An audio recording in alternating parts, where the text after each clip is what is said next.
आई, मला सोडून जाऊ नकोस. 11 वर्षांचा आर्यन हॉस्पिटलच्या बेडजवळ गुडघ्यावर बसून रडत होता. त्याच्या छोट्या हातांनी आईचा थंड होत चाललेला हात घट्ट पकडला होता. मशीनचा आवाज हळूहळू मंद होत होता. आईनं शेवटचा प्रयत्न करून डोळे उघडले. तिच्या ओठांवर हलकंसं हसू उमटलं. आर्यन, आई तू बरी होशील ना? डॉक्टर म्हणाले उपचार चालू आहेत. आईच्या डोळ्यात पाणी आलं. बाळा, प्रत्येक माणूस एक ना एक दिवस जातो. पण माझा मुलगा कधीच खचणार नाही. मला तू एक वचन दे. आर्यनने लगेच मान हलवली. तू कितीही मोठ्या संकटात असलास तरी कधीही खोटं बोलू नकोस आणि कोणाचं वाईट करू नकोस. वचन देतो आई. आईनं थरथरत्या हातानं त्याच्या डोक्यावरनं हात फिरवला. माझा मुलगा खूप मोठा माणूस होईल. एवढंच बोलून तिचा श्वास कायमचा थांबला. आई, आर्यनचा आक्रोश संपूर्ण हॉस्पिटलमध्ये घुमला. त्या दिवसानंतर त्याचं बालपण कायमचं हरवलं. 7 वर्ष उलटली. 18 वर्षांचा आर्यन शहरातील सर्वात हुशार विद्यार्थ्यांपैकी एक बनला होता. त्याचं एकच स्वप्न होतं, मोठा सरकारी अधिकारी बनून आईचं स्वप्न पूर्ण करायचं. त्याचे वडील विनायक देशमुख हे मोठे उद्योगपती होते. पत्नीच्या निधनानंतर त्यांनी कामिनीशी दुसरं लग्न केलं. कामिनीसोबत तिची मुलगी तान्या या घरात राहत होती. सुरुवातीला कामिनी आर्यनवर भरभरून प्रेम करत असल्याचं दाखवू लागली. त्याच्यासाठी आवडीचे पदार्थ बनवणं, अभ्यासाची काळजी घेणं, आजारी पडला तर रात्रभर जागणं, हे सगळं पाहून आर्यनला वाटू लागलं की देवानं त्याला पुन्हा आई दिली आहे. पण त्याला माहीत नव्हतं, काही लोकांच्या चेहऱ्यावरचं प्रेम हे फक्त मुखवटा असतं. एके दिवशी कॉलेजमधनं घरी परतताना आर्यनला हॉलमधून कामिनी आणि तान्याचा आवाज ऐकू आला. आई, बाबा अजूनही आर्यनवर जास्त प्रेम करतात. सगळी संपत्ती त्यालाच मिळणार. कामिनी शांतपणे हसली. काही करू नकोस. मोठी संपत्ती मिळवायची असेल तर मोठा डाव खेळावा लागतो. हे शब्द ऐकताच आर्यनच्या मनात पहिल्यांदा संशय निर्माण झाला. तो आत शिरताच दोघींनी चेहऱ्यावरती हसू आणलं. अरे आर्यन, कधी आलास? आत्ताच, तो हसला. पण त्या दिवसापासून त्याच्या मनात एक न सांगता येणारी भीती घर करून बसली. त्याच रात्री कामिनीनं कपाटातून मालमत्तेचे कागदपत्र बाहेर काढले. तान्याकडे पाहत म्हणाली, जोपर्यंत आर्यन जिवंत आहे तोपर्यंत या घरावर आपला अधिकार होणार नाही. तान्याच्या चेहऱ्यावरती थंड हसू उमटलं. मग त्याला कायमचं आपल्या आयुष्यातून दूर करायचं? त्या क्षणी खिडकीबाहेर वारा जोरात वाहू लागला आणि एका निष्पाप मुलाचं आयुष्य उद्ध्वस्त करण्याचा कट शांतपणे जन्माला आला. दिवसानंतर कामिनी आणि तान्याच्या वागण्यात आणखी गोडवा आला.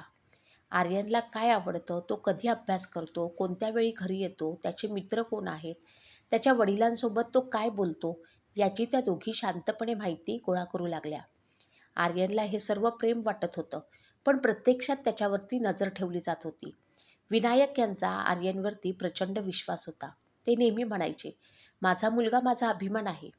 एक दिवस तो इतका मोठा अधिकारी बनेल की लोक मला त्याच्या नावानं ओळखतील. हे शब्द ऐकले की कामिनीच्या चेहऱ्यावर हसू यायचं, पण मनात मात्र द्वेषाची आग धगधगत असायची. काही दिवसांनी विनायक यांना कामानिमित्त 3 दिवसांसाठी दिल्लीला जावं लागलं. जाण्यापूर्वी त्यांनी आर्यनच्या खांद्यावरती हात ठेवला. बाळा, मी येईपर्यंत अभ्यासावरती लक्ष दे. तुझी परीक्षा जवळ आली आहे.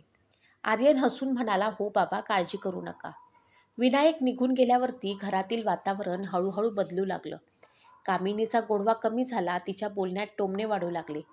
तान्या मुद्दाम आर्यनच्या खोलीत जाऊन त्याची पुस्तकं विस्कटवायची, नोट्स लपवायची, लॅपटॉप बंद करायची.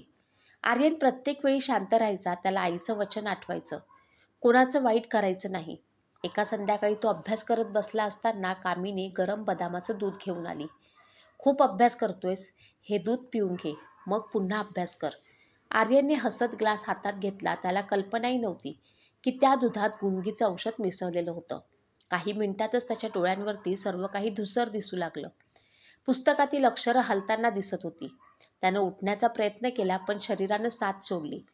तो पलंगावरच कोसळला आणि बेशुद्ध झाला. कामिनीनं लगेच तान्याला हाक मारली. वेळ आली आहे. तान्या खोलीत आली. तिनं आधीच ठरल्याप्रमाणे स्वतःचे कपडे फाडले, हातांवर नखाचे ओरखडे काढले, केस विस्कटले, चेहऱ्यावरती अश्रू असल्यासारखं दिसावं म्हणून ग्लिसरीन टाकलं. कामिनीनं खोलीतून काही वस्तू मुद्दाम खाली पाडल्या, जेणेकरून झटापट झाल्याचा भास निर्माण होईल. त्यानंतर तिनं विनायक यांना फोन लावला. तिचा आवाज थरथरत होता. लवकर या, खूप मोठा अनर्थ झाला आहे. एवढंच बोलून तिनं फोन ठेवला. 2 तासांनी विनायक घरी पोचले. घरात शिरताच त्यांना तान्याच्या रडण्याचा आवाज ऐकू आला. ते धावत वर गेले. खोलीतलं दृश्य पाहून त्यांच्या हातापायांना थरकाप उडाला. पलंगावरती बेशुद्ध पडलेला आर्यन, जमिनीवरती बसलेली फाटक्या कपड्यात रडणारी तान्या, बाजूला उभी असलेली कामिनी. कामिनी मोठ्याने ओरडली, तुमच्या मुलानं माझ्या मुलीचं आयुष्य उद्ध्वस्त केलं. त्या एका वाक्यानं विनायक यांच्या डोळ्यात जणू रागाचा पडदा आला. त्यांनी क्षणाचाही विचार न करता बेशुद्ध आर्यनला उठवून जोरात थप्पड मारली. त्या मारानं आर्यनला शुद्ध आली. तो घाबरलेल्या नजरेनं आजूबाजूला पाहू लागला. बाबा, काय झालं? उत्तर देण्याऐवजी दुसरी थप्पड त्याच्या गालावर बसली. नीच माणसा, तू हे काय केलंस? आर्यनच्या डोळ्यात अश्रू आले. मी काहीच केलं नाही बाबा, मी तर झोपलो होतो. पण त्या क्षणी सत्यापेक्षा खोट्याचं अश्रू जास्त ताकदवान ठरले. आर्यन कितीही ओरडून सांगत होता की तो निर्दोष आहे, तरी त्याचा आवाज कोणत्याही मनापर्यंत पोचत नव्हता. तान्या मुद्दाम थरथरत रडत होती, तर कामिनी तिच्या डोक्यावरनं हात फिरवत स्वतःला असहाय्य आई म्हणून दाखवत होती. विनायक यांच्या मनात एकीकडे मुलावरचं प्रेम होतं, दुसरीकडे समोर दिसणारं दृश्य. त्यांनी रागाच्या भरात आर्यनला ढकलून दिलं. त्याचं डोकं भिंतीवर आदळलं आणि कपाळातून रक्त वाहू लागलं. तरीही तो हात जोडून म्हणाला, बाबा, माझ्यावरती विश्वास ठेवा. मी आईची शपथ घेतो, मी असं काहीच केलं नाही. पण त्या रात्री त्याच्या शब्दांपेक्षा खोट्या आरोपांनी जास्त जोर धरला. काही मिनिटातच पोलीस घरी आले. कोणतीही सखोल माहिती न करता त्यांनी आर्यनला बेड्या ठोकल्या. तो रडत रडत वडिलांकडे पाहत होता. बाबा, मला वाचवा, मला तुमच्याशिवाय कोणी नाही. पण विनायक यांनी मान दुसऱ्या बाजूला वळवली. त्या एका क्षणी आर्यनच्या आयुष्यातील शेवटचा आधारही तुटला. शेजारी जमलेले लोक त्याच्याकडे तिरस्काराने पाहत होते. काही जण मोबाईलवरती व्हिडिओ काढत होते. कोणी म्हणत होतं, इतका सभ्य दिसणारा मुलगा असं कृत्य करेल असं वाटलंच नाही. दुसरा म्हणाला, चेहऱ्यावरून माणूस ओळखता येत नाही. आर्यनला पोलिसांच्या गाडीत बसवलं गेलं. त्यानं शेवटदा घराकडे पाहिलं, ज्या घरात तो लहानाचा मोठा झाला होता, जिथे आईच्या आठवणी होत्या. त्याच घराचे दरवाजे आज त्याच्यासाठी कायमचे बंद झाले होते. पोलीस ठाण्यात त्याची रात्र सुरू झाली. ती चौकशीनी नाही, तर मारहाणीने. खरं सांग, गुन्हा कबूल कर. प्रत्येक प्रश्नासोबत एक लाथ किंवा एक थप्पड मिळत होती. आर्यन रडत म्हणत होता, मी काहीच केलं नाही. पण प्रत्येक वेळी त्याच्या उत्तरानंतर मार आणखी वाढत होता. रात्रभर त्याला पाणीही दिलं गेलं नाही. सकाळ झाली तेव्हा त्याच्या चेहऱ्यावरती सूज, ओठ फुटलेले, कपडे रक्ताने माखलेले होते. दुसऱ्या दिवशी त्याला न्यायालयात उभं केलं गेलं. माध्यमांनी ही बातमी आधीच शहरभर पोचवली होती. न्यायालयाबाहेर लोकांची गर्दी जमली होती. प्रत्येकाच्या नजरेत तिरस्कार होता. पत्रकार ओरडत होते, याचाच फोटो घ्या, कॅमेरा इकडे. फ्लॅशच्या प्रकाशात आर्यनचे डोळे मिटत होते. त्याला असं वाटत होतं की तो जिवंत माणूस नसून लोकांसाठी फक्त एक तमाशा बनला आहे. न्यायालयात न्यायाधीशांनी पुरावे पाहण्यास सुरुवात केली. कामिनी आणि तान्याने खोटे अश्रू ढाळत साक्ष दिली. डॉक्टरांचा अहवालही बनावट पुराव्याच्या आधारे तयार करण्यात आला होता. आर्यनला बोलण्याची संधी मिळाली तेव्हा तो फक्त एवढंच म्हणाला, माझ्यावर विश्वास ठेवणारा एक तरी माणूस आहे का? संपूर्ण न्यायालयात शांतता पसरली. त्यानं वडिलांकडे पाहिलं. त्याला वाटलं कदाचित आता बाबा उठतील, म्हणतील माझा मुलगा खोटं बोलू शकत नाही. पण विनायक शांत बसले. त्यांच्या नजरा खाली झुकल्या होत्या. त्या क्षणी आर्यनच्या डोळ्यातून एक अश्रू ओघळला. त्याला समजलं, आज तो न्यायालयात नाही, तर पूर्णपणे एकटा उभा आहे. न्यायालयात पुढील काही दिवस सुनावणी सुरू राहिली. प्रत्येक तारखेला आर्यनला पोलिसांच्या कड्या बंदोबस्तात आणलं जायचं. त्याच्या हातात बेड्या असायच्या आणि चेहऱ्यावरती हजारो नजरा खिळलेल्या असायच्या. तो जेव्हा न्यायालयाच्या पायऱ्या चढायचा तेव्हा काही लोक त्याच्याकडे थुंकायचे, काही शिव्या द्यायचे, तर काही मोबाईलवर व्हिडिओ काढून सोशल मीडियावर टाकायचे. एका दिवशी एका वृद्ध महिलेनं गर्दीतून ओरडून म्हटलं, अशा मुलाला जन्माला घालण्यापेक्षा मुलंच नको. हे शब्द आर्यनच्या कानावर पडले आणि त्याने डोळे घट्ट मिटले. त्याला आईचा चेहरा आठवला. आई, तू असतीस तर जगातला एक तरी माणूस माझ्यावर विश्वास ठेवला असता. तो मनातच म्हणाला. सरकारी वकिलानं एकामागून एक पुरावे न्यायालयात मांडले. प्रत्येक पुरावा बनावट होता, पण तो इतक्या चलाखीनं तयार करण्यात आला होता की सत्य कुठेतरी हरवल्यासारखं वाटत होतं. आर्यनचा वकीलही फारसा प्रभावी नव्हता. त्यानं काही प्रश्न विचारले, पण कामिनी आणि तान्यानं आधीच पाठ केलेली उत्तरं दिली. शेवटी निर्णयाचा दिवस आला. संपूर्ण न्यायालयामध्ये शांतता पसरली होती. न्यायाधीशांनी फाईल बंद केली आणि गंभीर आवाजात निर्णय वाचायला सुरुवात केली. सादर केलेले पुरावे, साक्षीदारांचे जबाब, वैद्यकीय अहवाल यांचा विचार करून न्यायालयीन आरोपी आर्यन विनायक देशमुख याला दोषी ठरवत आहे. आर्यनचा श्वास अडकला. त्याचे हात थरथरू लागले. पुढच्या क्षणी न्यायाधीशांचे शब्द त्याच्या आयुष्यावरती वज्रघात ठरले. आरोपीस फाशीची शिक्षा सुनावण्यात येत आहे.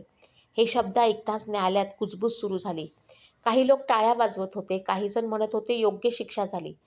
पण त्या क्षणी आर्यनचं जग पूर्णपणे कोसळलं होतं. तो थरथरत वडिलांकडे धावत गेला. पोलिसांनी त्याला पकडलं, पण त्याने कसाबसा स्वतःला सोडवलं आणि विनायक यांच्या पायावर कोसळला. बाबा, मला मरायचं नाही. मी खरंच निर्दोष आहे. तुम्हीच तर म्हणायचात ना की मी मोठा अधिकारी होणार, आईचं स्वप्न पूर्ण करणार. बाबा, एकदा माझ्या डोळ्यात बघा. तुम्हाला खरंच वाटतं का की मी असं करू शकतो? त्याच्या अश्रूंनी विनायक यांचे पाय भिजले होते. काही क्षणासाठी त्यांच्या डोळ्यात पाणी आलं. मनात हजारो आठवणी धावून गेल्या. लहानपणी आर्यनचा हात धरून चालायला शिकवणं, त्याचा पहिला शाळेचा दिवस, आई गेल्यावरती रात्री वडिलांच्या कुशीत झोपणारा तोच मुलगा.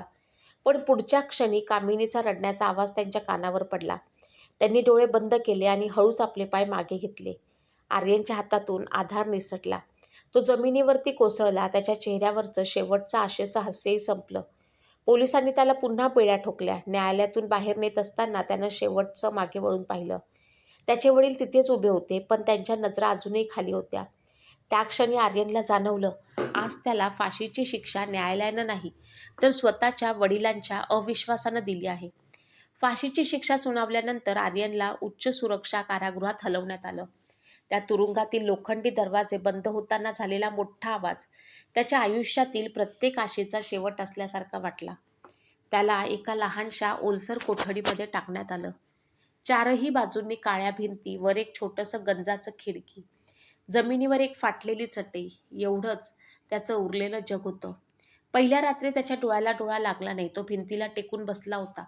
खिडकीतून दिसणाऱ्या आकाशाकडे पाहत तो मनातच आईशी बोलत होता.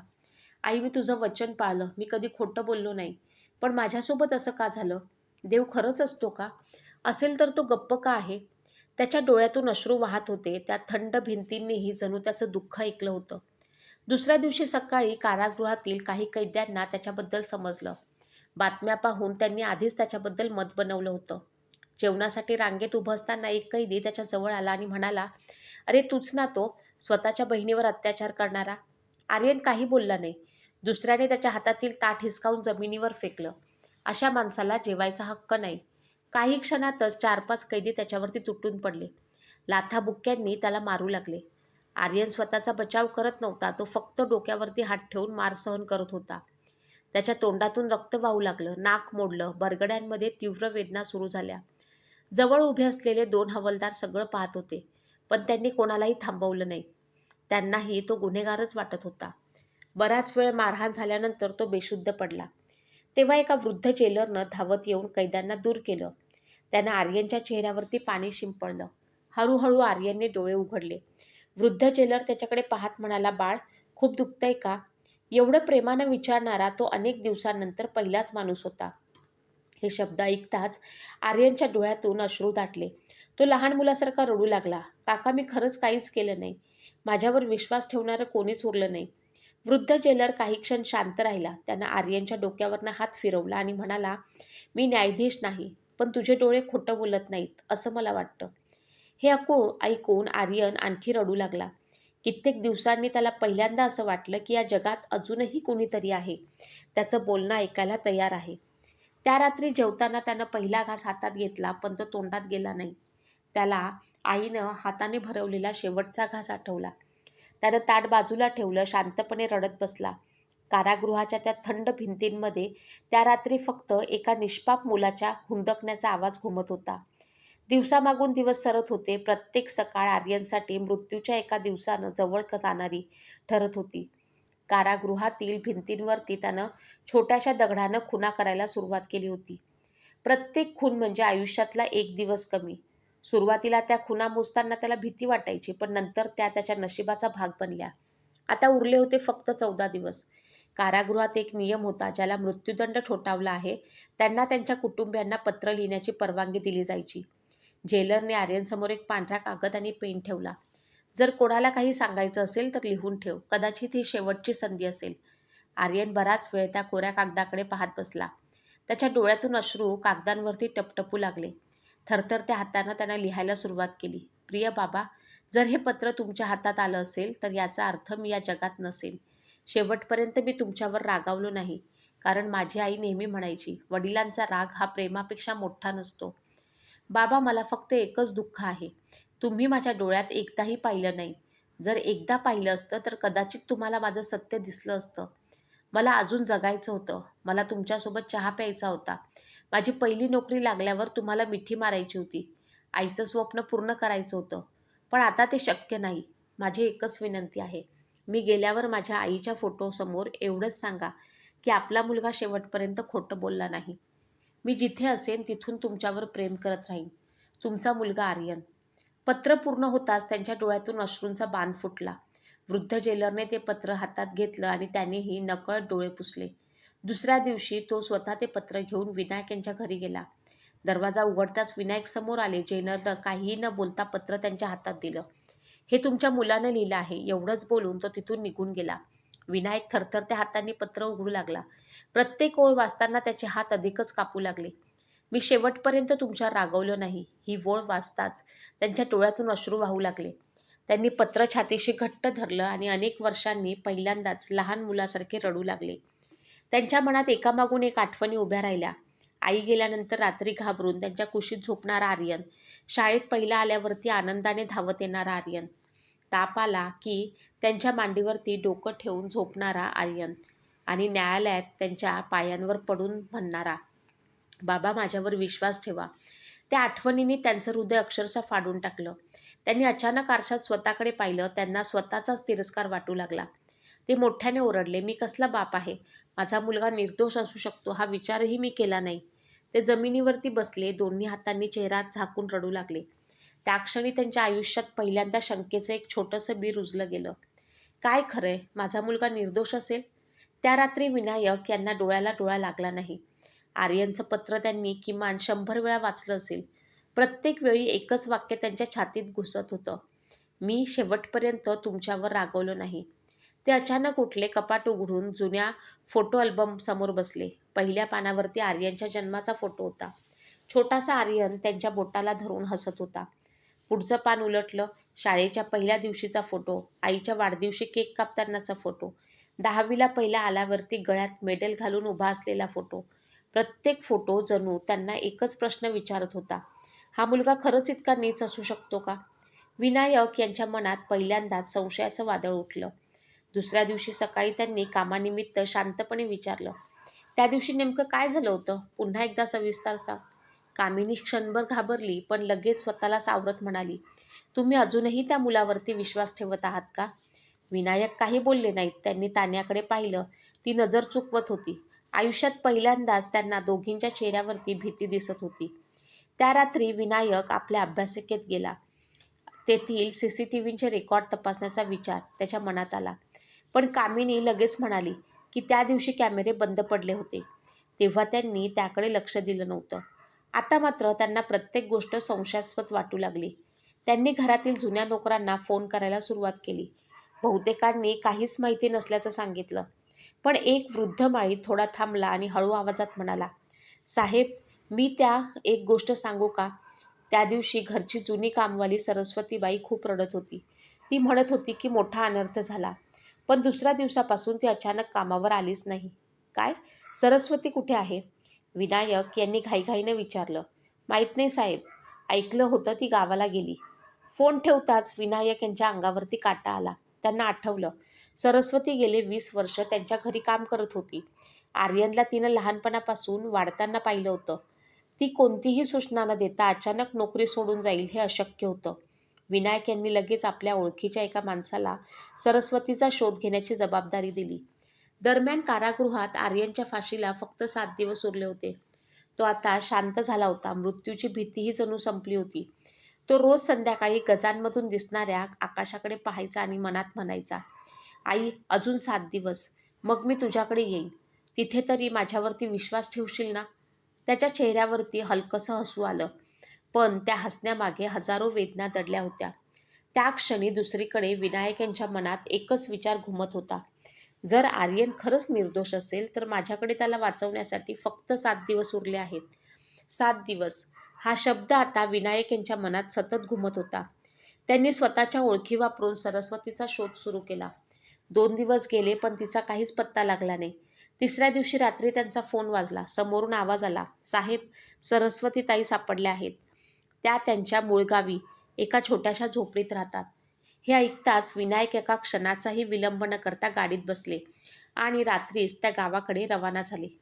पहाटे ते त्या झोपडीसमोर पोचले. दार ठोठावताच एक अशक्त वयस्कर स्त्री बाहेर आली. तिनं विनायक यांना पाहताच तिच्या चेहऱ्यावरील रंग उडाला. साहेब तुम्ही?" ती घाबरून मागे सरकली. विनायक तिच्यासमोर हात जोडून उभे राहिले. "सरस्वती, मला फक्त एकच सत्य हवं आहे. माझा मुलगा खरंच दोषी होता का?" हे ऐकताच सरस्वतीच्या डोळ्यात पाणी आलं. ती काही क्षण शांत राहिली. मग अचानक तिचा बांध फुटला. ती रडत रडत म्हणाली, "साहेब, मला माफ करा. मी खूप मोठं पाप केलं. मला त्या दिवशीच सगळं सांगायला हवं होतं." विनायक यांच्या छातीत धडधड वाढली. "काय झालं होतं त्या दिवशी?" सरस्वती थरथरत बोलू लागली. "त्या रात्री मी स्वयंपाकघरात होते. मी स्वतः माझ्या डोळ्यांनी पाहिलं. मॅडमनी आर्यन बाबाच्या दुधात काहीतरी औषध मिसळलं. मला संशय आला म्हणून मी त्यांच्या मागे गेले. आर्यन बाबा बेशुद्ध पडल्यावर तान्याने स्वतःचे कपडे फाडले, हातावरती ओरखडे काढले आणि मॅडम म्हणाल्या, 'आजपासून ही संपत्ती आपली झाली.' मी हे सगळं पाहिलं होतं साहेब." विनायक यांच्या पायाखालची जमीन सरकली. त्यांचा श्वास अडकला. "मग तू गप्प का राहिलीस?" ते ओरडले. सरस्वती जोरजोरात रडू लागली. "मॅडमनी माझ्या मुलाला मारून टाकण्याची धमकी दिली होती. म्हणाल्या, 'जर तोंड उघडलंस तर तुझा मुलगा जिवंत राहणार नाही.' मी घाबरलेले साहेब. मी आई होते. माझ्या मुलासाठी गप्प बसले, पण रोज मरत राहिले." विनायक यांचे डोळे पाण्याने भरून आले. त्यांना स्वतःचा श्वासही जड होऊ लागला. ते गुडघ्यावर बसले आणि दोन्ही हातांनी चेहरा झाकून रडू लागले. मी मी माझ्या निष्पाप मुलाला स्वतःच्या हातानं मृत्यूकडे ढकललं." त्यांच्या तोंडून शब्द फुटत नव्हते. सरस्वतीने कपाटातून एक छोटासा मेमरी कार्ड काढला. "साहेब, त्या दिवशी मला संशय आला होता म्हणून मी मोबाईलवर थोडासा व्हिडिओ काढला होता. पूर्ण नाही. पण त्यात मॅडम तान्याला म्हणत आहेत, 'लवकर कर, तो अजून बेशुद्ध आहे.' मी भीतीने तो कोणाला दाखवला नाही. पण आज हा पुरावा तुमच्याकडे देते. मला माझं पाप धुवायचं आहे." विनायक यांनी थरथरत्या हातानं मेमरी कार्ड घेतलं. त्यांच्या डोळ्यात आता अश्रू नव्हते. तिथे फक्त पश्चाताप, वेदना आणि एक निर्धार होता. त्यांनी घड्याळाकडे पाहिलं. आर्यनच्या फाशीला आता फक्त 4 दिवस उरले होते. मेमरी कार्ड हातात धरून विनायक वेड्यासारखे शहराकडे निघाले. गाडी चालवत असतानाही त्यांच्या डोळ्यासमोर फक्त आर्यनचा चेहरा येत होता. "बाबा, माझ्यावर विश्वास ठेवा." हे शब्द त्यांच्या कानात सतत घुमत होते. शहरात पोचताच त्यांनी थेट आपल्या वकिलाला फोन केला. काही वेळातच वकील तेथे आला. मेमरी कार्डमधील व्हिडिओ मोठ्या स्क्रीनवरती चालू करण्यात आला. व्हिडिओ फार मोठा नव्हता, पण त्यातील काही संकेतांनी उपस्थित प्रत्येकाच्या अंगावरती काटा आला. त्यात स्पष्टपणे कामिनीचा आवाज ऐकू येत होता, "लवकर कर, तो अजून बेशुद्ध आहे." विनायक येणे आधीच सगळं तयार झालं पाहिजे. त्यानंतर तान्या स्वतःचे कपडे फाडताना आणि हातांवरती ओरखडे काढताना दिसत होती. खोलीत काही क्षण पूर्ण शांतता पसरली. पोलीस आयुक्तांनी लगेच विशेष तपास पथक तयार केले. न्यायालयात तातडीची याचिका दाखल करण्यात आली. पण कायदेशीर प्रक्रिया सुरू होईपर्यंत वेळ निघून जात होता. दुसरीकडे कारागृहात आर्यनला फाशीपूर्वीची शेवटची वैद्यकीय तपासणी करण्यात आली. डॉक्टरांनी त्याची नाडी तपासली. शरीरावर अजूनही जुन्या मारहाणीचे जखमांचे वर्ण होते. डॉक्टर शांतपणे म्हणाले, "तुझी काही शेवटची इच्छा आहे का?" आर्यन काही क्षण शांत राहिला. मग हलकंसं हसत म्हणाला, "हो, एकदा माझ्या बाबांना भेटायचं आहे. त्यांना एवढंच सांगायचं आहे की मी त्यांच्यावर कधीच रागावलो नव्हतो." डॉक्टरांनी मान खाली घातली. त्यांच्या डोळ्यातही पाणी आलं. त्या संध्याकाळी विनायक न्यायालयातून थेट कारागृहाकडे धावले. पण सुरक्षा अधिकाऱ्यांनी त्यांना अडवलं. "क्षमस्व, उद्याच्या सुनावणीचा आदेश येईपर्यंत भेट देता येणार नाही." विनायक अक्षरशः त्यांच्या पायावरती बसले. "माझा मुलगा निर्दोष आहे. मला फक्त 2 मिनिटं द्या. मी त्याची माफी मागायची आहे." पण नियमांपुढे कोणाचेच चालत नव्हते. ते कारागृहाच्या बाहेरच बसून राहिले. रात्र झाली. मुसळधार पाऊस सुरू झाला तरी ते तिथून हलले नाहीत. कारागृहाच्या आत आर्यनचा दूरवर गडगडणाऱ्या विजेचा आवाज ऐकू येत होता. त्यानं गजातून बाहेर पाहिलं. पावसात भिजत एक माणूस मुख्य दरवाजाजवळ बसलेला त्याला अस्पष्ट दिसत होता. तो कोण आहे हे त्याला कळलंच नाही. त्याने डोळे मिटले आणि मनातच पुटपुटला, "आई, उद्या जर माझा शेवटचा दिवस असेल तर बाबांची काळजी तू घे. ते बाहेरून खूप मजबूत दिसतात, पण मनाने खूप हळवे आहेत." त्याचवेळी बाहेर बसलेले विनायक छातीशी आर्यनचं पत्र धरून रडत होते. ते आकाशाकडे पाहून फक्त एकच प्रार्थना करत होते, देवा माझ्या मुलाला वाचव, त्याच्या आयुष्यातील प्रत्येक दुःख मला दे, पण त्याचा श्वास थांबण्यापूर्वी मला बाबा म्हणून एकदा हाक मारू दे. पहाटे 5 वाजता संपूर्ण कारागृहात हालचाल सुरू झाली. मृत्यूदंडाची कैद्याला फाशी देण्याची सर्व प्रक्रिया सुरू झाली. आर्यनला आंघोळ करून नवीन पांढरे कपडे घालण्यात आले. तो शांतपणे ते कपडे घालत होता. त्याच्या चेहऱ्यावरती भीती नव्हती, फक्त एक खोल शांतता होती. वृद्ध जेलर त्याच्यासमोर उभा होता, पण त्याच्या डोळ्यात पाणी होतं. तो म्हणाला, बाळा, मला आयुष्यात अनेक कैदी भेटले, पण तुझ्यासारखा मुलगा कधीच भेटला नाही. आर्यन हलकंसं हसला. काका, रडू नका. कदाचित देवानं माझ्यासाठी दुसरंच काहीतरी लिहिलं असेल. जेलरने थरथरत्या हातानं त्याच्या डोक्यावरती हात ठेवला. देव तुझ्यावरती अन्याय होऊ देणार नाही, तो म्हणाला. पण त्याच्या स्वतःच्या आवाजातही खात्री नव्हती.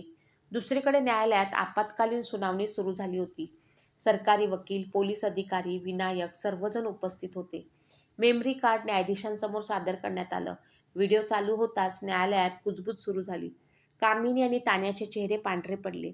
न्यायाधीशांनी लगेच दोघींना ताब्यात घेण्याचे आदेश दिले. पण त्या क्षणी सरकारी वकील घड्याळाकडे पाहत घाबरलेल्या आवाजात म्हणाले, माय लॉर्ड, कारागृहातील फाशीची वेळ जवळ आली आहे.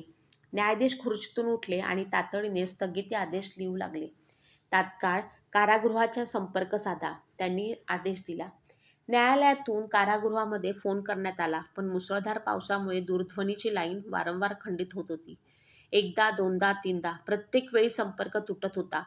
विनायक यांच्या कपाळावरती घाम फुटला. ते ओरडले, फोन लागत नसेल तर आपण स्वतः जाऊ.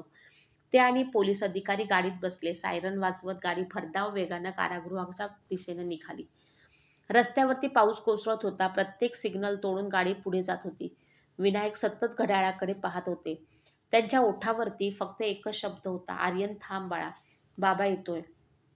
त्याचवेळी कारागृहात आर्यनला फाशीच्या पटांगणात नेलं जात होतं. त्याच्या हातात बेड्या होत्या. दोन्ही बाजूंना 2 रक्षक चालत होते. प्रत्येक पाऊल जड होतं, पण आर्यनने एकदाही मागे वळून पाहिलं नाही. पटांगणात पोचल्यावरती त्यानं आकाशाकडे पाहिलं. काळे ढग हळूहळू बाजूला सरकत होते आणि त्यातून सूर्याची एक किरण खाली पडत होती. आर्यनच्या ओठावर हलकंसं स्मित उमटलं. तो म्हणाला, आई, मी येतोय. तेवढ्यात फाशीचा दोर त्याच्या गळ्याजवळ आणला गेला आणि कारागृहाच्या मुख्य दरवाजाबाहेर एका गाडीच्या ब्रेकचा कर्कश आवाज घुमला. गाडी थांबताच विनायक दार उघडण्यासाठी वाट न पाहता धावत कारागृहाच्या आत शिरले. त्यांच्या मागोमाग पोलीस अधिकारी, सरकारी वकील धावत होते. विनायक जीवांच्या आकांताने ओरडत होते, थांबा, फाशी थांबवा, माझा मुलगा निर्दोष आहे. त्याच्या आवाजानं संपूर्ण कारागृह दणाणून गेलं. फाशीच्या पटांगणावरती उभ्या असलेल्या अधिकाऱ्यांनी एकमेकांकडे पाहिलं. जल्लादाने दोर घट्ट करण्यासाठी हात पुढे केला होता, पण त्या क्षणी मुख्य अधिकाऱ्याने हात वर करून त्याला थांबवण्याचा इशारा दिला. काही क्षणातच एक पोलीस अधिकारी धावत आला. त्याच्या हातात न्यायालयाचा स्थगितीचा आदेश होता. तो धापा टाकत म्हणाला, फाशी थांबवा, न्यायालयाचा तातडीचा आदेश आहे. संपूर्ण परिसरात एकदम शांतता पसरली. आर्यननं हळूहळू डोळे उघडले. त्याला काही क्षण काहीच समजलं नाही. त्याच्या गळ्याभोवती ठेवलेला दोर काढण्यात आला. तेवढ्यात विनायक धावत त्याच्याजवळ पोचले. त्यांनी आर्यनला पाहताच त्याच्या पायावरती स्वतःला झोकून दिलं. बाळा, मला माफ कर, मी तुझा गुन्हेगार आहे, तू नाही. कारागृहातील प्रत्येक अधिकारी स्तब्ध उभा होता. आर्यनला स्वतःच्या डोळ्यावरती विश्वास बसत नव्हता. त्यानं थरथरत्या हातांनी वडिलांना उचलण्याचा प्रयत्न केला. बाबा, तुम्ही काय करताय? पण विनायक रडतच होते. माझ्यावर विश्वास ठेव म्हणत होतास आणि मीच तुमच्यावरती विश्वास ठेवला नाही. मी बाप म्हणून हिणवून घेण्याच्या लायकीचा नाही. आर्यनच्या डोळ्यातूनही अश्रू वाहू लागले. त्यानं वडिलांना घट्ट मिठी मारली. दोघे काही क्षण एकमेकांना धरून रडत होते. तेथे उपस्थित असलेल्या अनेक अधिकाऱ्यांच्या डोळ्यातही पाणी आलं. वृद्ध जेलरनं हळूच चेहरा दुसऱ्या बाजूला वळवला. त्याला स्वतःचे अश्रू लपवता येत नव्हते. काही वेळानं न्यायालयाच्या आदेशानुसार आर्यनला तात्काळ मुक्त करण्यात आलं. त्याच दिवशी कामिनी आणि तान्याला अटक करण्यात आली. सुरुवातीला त्यांनी सर्व आरोप फेटाळले, पण सरस्वतीची साक्ष, मेमरी कार्डमधील व्हिडिओ आणि नव्या तपासातील पुरावे समोर येताच त्याचं खोटं कोसळलं. न्यायालयाने दोघींना कट रचणे, खोटे पुरावे तयार करणे, निर्दोष व्यक्तीला मृत्यूदंडापर्यंत पोहोचवणे आणि न्यायप्रक्रियेची फसवणूक करणे अशा गंभीर गुन्ह्यांमध्ये दोषी ठरवलं. शिक्षा सुनावताना न्यायाधीश म्हणाले, एका निष्पाप मुलाच्या आयुष्य संपवण्याचा प्रयत्न हा कोणत्याही गुन्ह्यापेक्षा कमी नाही. त्या दिवशी न्यायालयातून बाहेर पडताना आर्यनने कामिनी आणि तान्याकडे एकदाही पाहिलं नाही. त्याच्या मनात सूड नव्हता, फक्त एकच विचार होता. खोटं कितीही शक्तिशाली वाटत असलं तरी सत्यता मरता येत नाही. मित्रांनो, ही कथा काल्पनिक असली तरी तिच्या मागचा संदेश अतिशय वास्तव आहे. कोणत्याही व्यक्तीला फक्त आरोपांच्या आधारावरती दोषी ठरवू नका. सत्य जाणून न घेता एखाद्याबद्दल मत बनवणं, अफवा पसरवणं किंवा त्याचा तिरस्कार करणं हे देखील अन्यायाचा एक प्रकार आहे. प्रत्येक आरोपी गुन्हेगार असतोच असं नाही आणि प्रत्येक रडवणारा माणूस सत्य बोलणारा असतोच असं नाही. न्याय हा पुराव्यावरती आणि निष्पक्ष चौकशीवरती आधारित असला पाहिजे, भावनांवर नाही. पालकांनी आपल्या मुलांवरती विश्वास ठेवावा. त्यांनी बाजू शांतपणे ऐकून घ्यावी आणि कोणताही निर्णय घेण्यापूर्वी सत्य शोधण्याचा प्रयत्न करावा. खोटे आरोप एखाद्या निरपराध व्यक्तीचे संपूर्ण आयुष्य उद्ध्वस्त करू लागतं. मग योग्य वेळी बोललेलं सत्य एखाद्याच्या नवजीवन देऊन जातं. म्हणूनच नेहमी सत्याची साथ द्या.